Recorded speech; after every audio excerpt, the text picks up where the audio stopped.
Hi, I'd like to share 7 keys to having personal financial makeover.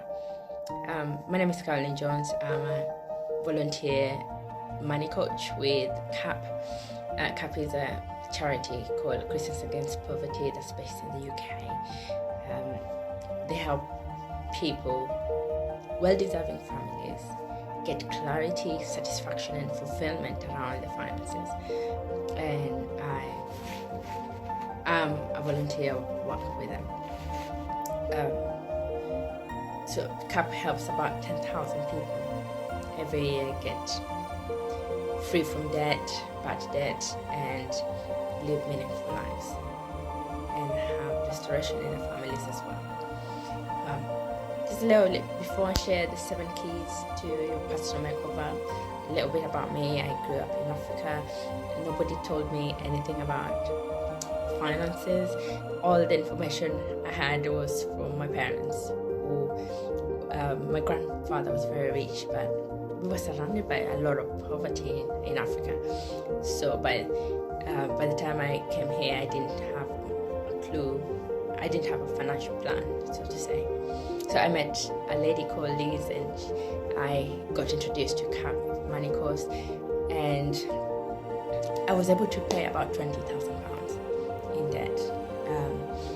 At the time, I was a widow, I was unemployed, I was on benefits, I was able to do that.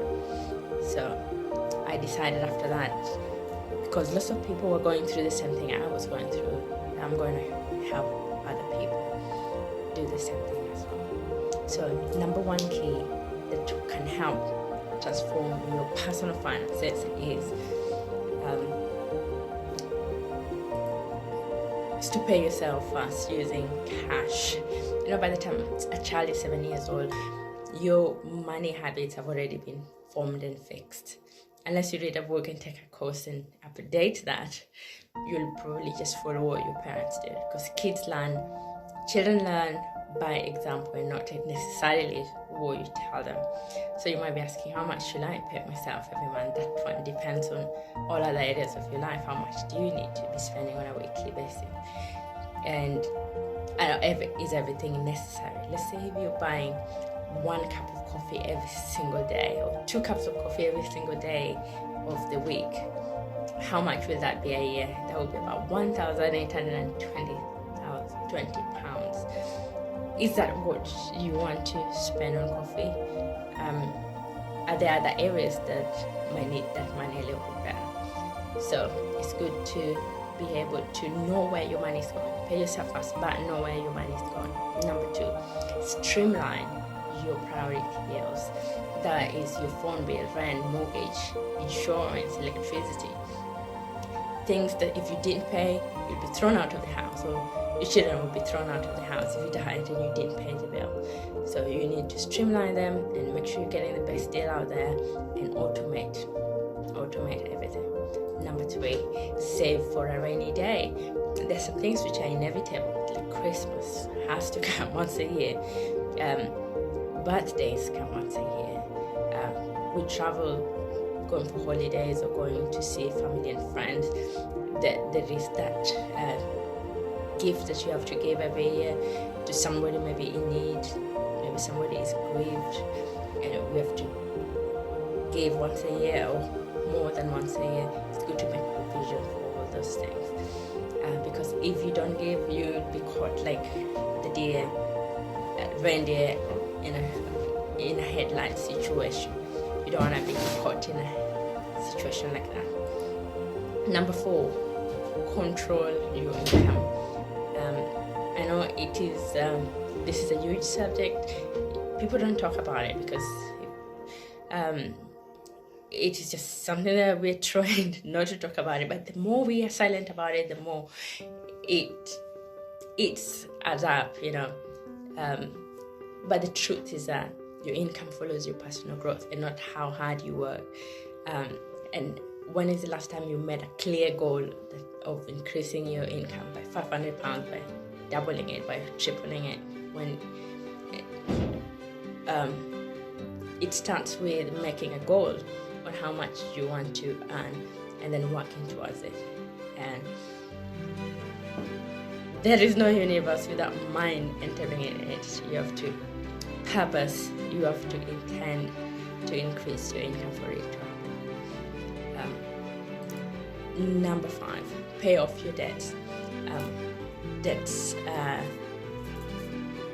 this is a huge subject because so many people are in debt. In the UK alone, personal debt is about 1,680 billion pounds.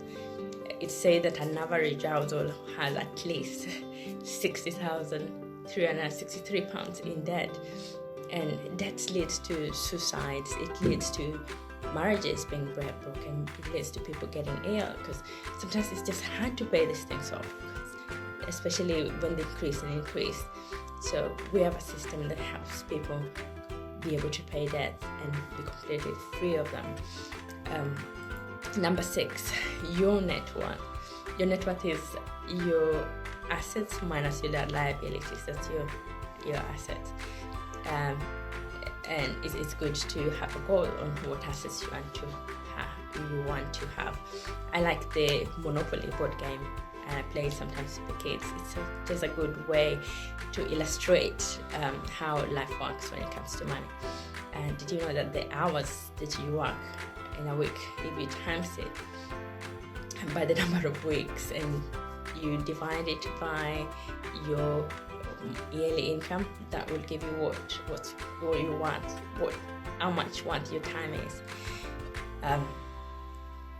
That just helps you to delegate some of the tasks that you have in your house to somebody else to be able to do them for you, so that you can focus on doing things that are important to yourself. Number 7, make money use servants and not the other way round. There's 4 types of people in the world. Number 1 type of people is like an ostrich. An ostrich can bury their head in the sand. I don't know why they do that, but when you go to the cash machine with your card and you just wish your life is just like a lottery. You don't know whether you're gonna have money or not. It's a lucky game. You don't know where your money is going. You don't know what's going on, if you're going to have enough money for the important things in your life, servicing your car, things like that. If your car breaks right now, you need to replace it when you have any money. Some people and I was like that for a long time. That's the number 1 type of people. Number 2 type of people are like the jugglers, who they juggle everything in the air, and sometimes it works and it's amazing, but you don't know how long the thing is going to stay up in the air for. If one falls, all of them are gonna fall. And number 3 is like the trafficking controllers. Let's say there's somebody who is okay with their money, they can manage it okay, but they have to do all the work. Nothing is automated, and if anything happens and you sleep, that's the end of it. Planes will come crashing on your runway. And we have number 4, the home office person, who is like the empress, the leader of the empire, and manages everything, manages all the money, automates most of the things that can be automated, and then your banker, your credit card company, your supplier, your electrical supply and gas supply, all becomes your servants, and you have to manage them and manage them well, make sure they're paid in on time, and if they're not doing a good job, fire them and get another one. Yeah. Jesus once said that no one can serve 2 masters. You can either hate one or love the other. You can be devoted to one and despise the other. You cannot serve God and money. How will you feel if your servant who lives in your house goes out anytime the one they can come in late or not come at all for days? They don't finish their chores and wake you up in the middle of the night with the worry, and leave early in the morning. Wake you up really early in the morning. How will you do? That's what money does to us sometimes.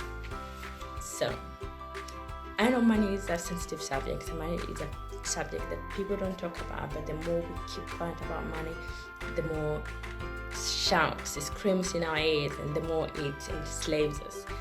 So if you feel worried about money, pissed off about money, that's a technical word actually, by the way, or you're in a place where you're begging for money, or you're jealousy people with money, or afraid of people that would like to take money from you, I would like to welcome you for Cup Mommy, because it will help you clarify things about your money and help you find satisfaction and fulfillment and joy where money is concerned. The next, for details about the next course, please contact me, and I'm happy to give you more details. Thank you very much for listening.